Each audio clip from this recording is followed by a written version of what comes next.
नवा रुग्णालयातून जे रुग्णालयात आता अक्षय शिंदेचा मृतदेह नेला जातोय, तिथे पोस्टमॉर्टम होणार आहे। शवविच्छेदन करण्यात येईल आणि शवविच्छेदनानंतर अक्षय शिंदेच्या कुटुंबियांना मृतदेह सुपूर्द केला जाईल। जे रुग्णालयाच्या दिशेने आता मृतदेह नेला जातोय।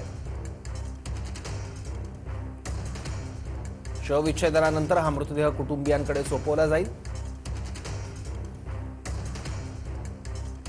अक्षय शिंदे एन्काउंटर प्रकरणाबद्दल एक महत्त्वाची अपडेट। पोलिसांनी काल अक्षय शिंदेचा एन्काउंटर केलेला होता, त्यानंतर आता शवविच्छेदनासाठी अक्षय शिंदे याचा मृतदेह नेला जातोय। कळव्यात सध्या मृतदेह आणि कळव्यातून जे रुग्णालयाच्या दिशेने आता पोलिसांचं पथक रवाना झालं आहे। जे रुग्णालयात आता शवविच्छेदन होईल, त्यानंतर शवविच्छेदन अहवाल सुद्धा येईल आणि हे शवविच्छेदन झाल्यावर अक्षय शिंदेच्या कुटुंबियांना मृतदेह सुपूर्द केला जाईल। अक्षय शिंदे हा बदलापूर अत्याचार प्रकरणातला मुख्य आरोपी आहे। त्याने काल पोलिसांवर हल्ला करण्याचा प्रयत्न केला, गोळी झाडली आणि स्वसंरक्षणासाठी पोलिसांनी त्याचा एन्काउंटर केल्याचं यंत्रणांकडून सांगितलं जात आहे।